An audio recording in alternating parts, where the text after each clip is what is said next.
La seule source de lumière pour les astronautes était le Soleil. Ils n'avaient pas d'éclairage supplémentaire, pas de flash, rien de ce genre. Et pourtant, dans cette photo prise par Apollo 14, les ombres sont projetées dans des directions différentes, suggérant plusieurs sources de lumière. Les ombres des rochers au premier plan auraient dû s'étendre d'est en ouest, comme l'ombre du LEM.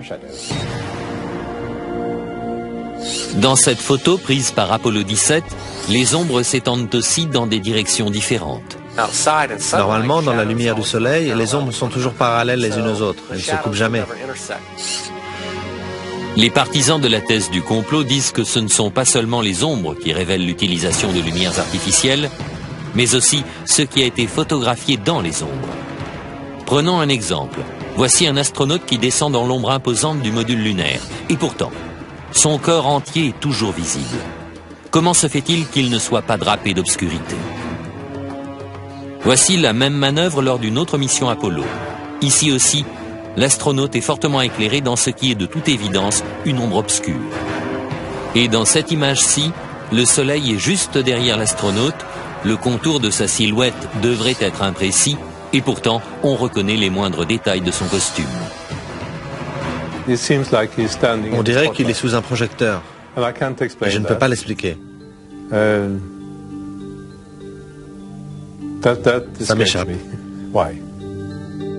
Et pour finir, dans cette image où le soleil est derrière le module lunaire, l'avant du vaisseau est clairement visible. Les mots « United States » sont clairs et nets. Comment ces images à contre-jour peuvent-elles être si précises?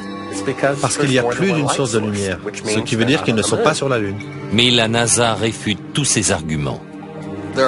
On conteste beaucoup l'authenticité des photos prises par Apollo. Et les objections sont si nombreuses que ce serait une vraie perte de temps de répondre à chacune d'entre elles. Mais ce n'est pas tout. Pourquoi certaines de ces images, prises à des moments différents et en des endroits différents, présentent-elles un arrière-plan identique? Ces deux photos semblent avoir les mêmes montagnes pour toile de fond. Et pourtant, le module lunaire n'est présent que sur l'une d'entre elles. Ce qui est tout simplement impossible puisque le LEM ne s'est jamais déplacé et que sa base est restée sur la Lune.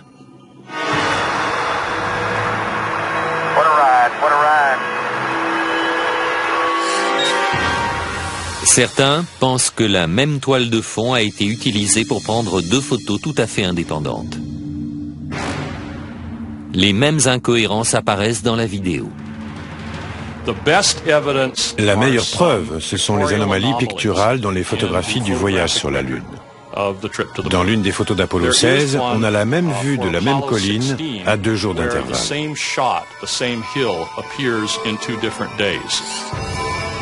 Cette vidéo a été prise lors de la première des excursions lunaires d'Apollo 16. Et celle-ci, le jour suivant, à un autre endroit. La NASA prétend que le deuxième site était à 4 km. Mais si l'on superpose les deux vidéos, les sites se révèlent identiques. Les partisans de la théorie du complot voient là une preuve que nous ne sommes pas allés sur la Lune. Pour leurs adversaires, c'est juste une erreur de montage. Les partisans de la thèse du complot soutiennent qu'un examen plus détaillé des photographies révèle des preuves de trucage.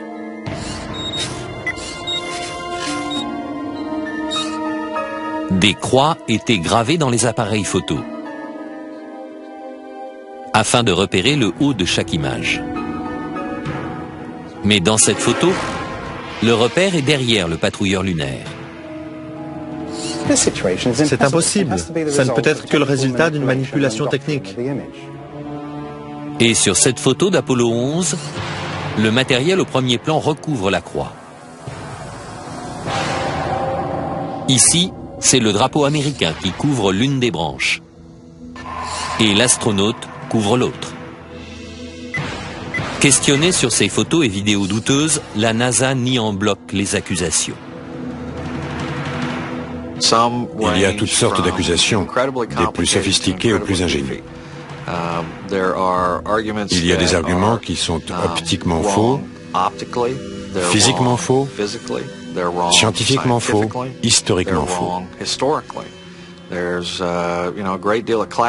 Il y a beaucoup d'âneries là-dedans. Mais quoi qu'en dise la NASA, les partisans de la théorie du complot maintiennent qu'Apollo était une supercherie. Après avoir regardé toutes les photos et tous les films, je suis absolument convaincu que nous ne sommes pas allés sur la Lune. Je suis prêt à jouer ma vie là-dessus. Et maintenant, la tragédie frappe le projet Apollo. Le projet pouvait être tué dans l'œuf. 3 astronautes sont morts dans une simulation de vol, mais était-ce un accident? Il allait sonner la fin de tout le projet. Les astronautes pouvaient-ils survivre à un voyage à travers l'espace interplanétaire? Avant même d'être à mi-chemin de la Lune, ils auraient reçu une dose de radiation mortelle.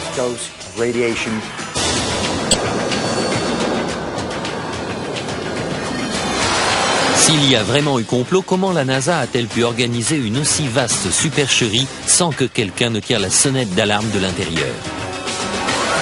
Virgil Grissom, dit Gus, fut sélectionné pour faire partie des 7 premiers astronautes. Père de famille et vétéran de plusieurs vols spatiaux, ce héros national allait sans doute être choisi pour être le premier homme à marcher sur la Lune. Mais Grissom était aussi un adversaire déclaré du programme spatial. Il aurait affirmé « Quelqu'un va être tué ». Malheureusement, les pires craintes de Grissom se sont réalisées. Le 27 janvier 1967, 2 ans avant le premier alunissage, Grissom et son équipe embarquèrent dans la capsule Apollo 1 pour une simulation grandeur nature. Les problèmes ont commencé presque immédiatement. D'abord avec les systèmes de communication.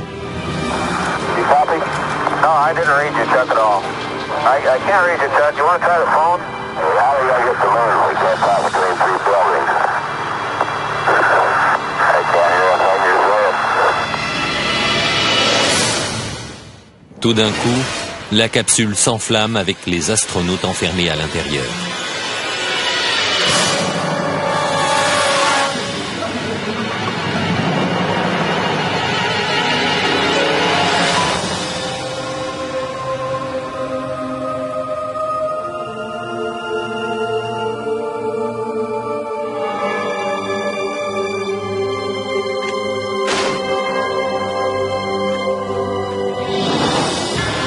Gus Grissom, Ed White et Roger Chaffee ont perdu la vie avant même de quitter la rampe de lancement.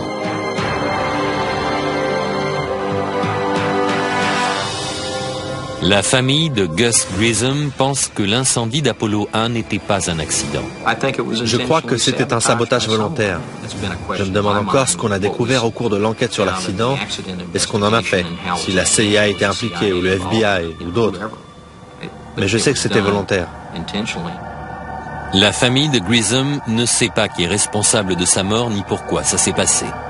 Mais ils disent que la NASA est au courant. Vous savez, Gus a donné sa vie pour ce programme et je pense que c'est à la NASA de nous donner une réponse directe sur ce qui s'est vraiment passé. Gus Grissom et les astronautes d'Apollo 1 furent-ils les victimes d'un accident tragique ou les a-t-on volontairement réduits au silence parce qu'ils en savaient trop? On ne le saura peut-être jamais. La cause de l'incendie reste mystérieuse et la capsule est toujours sous-scellée dans une base militaire.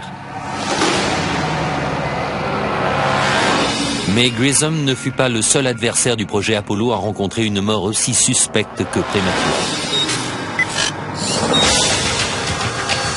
Thomas Ronald Barron était inspecteur de la sécurité pendant la construction d'Apollo 1. Après l'incendie, Barron a affirmé devant le Congrès que le projet Apollo était tellement mal en point que les États-Unis n'arriveraient jamais sur la Lune. Il soutenait que ses opinions faisaient de lui une cible. Has there been any pressure on you by NASA? Nothing. My wife and I were somewhat harassed at home.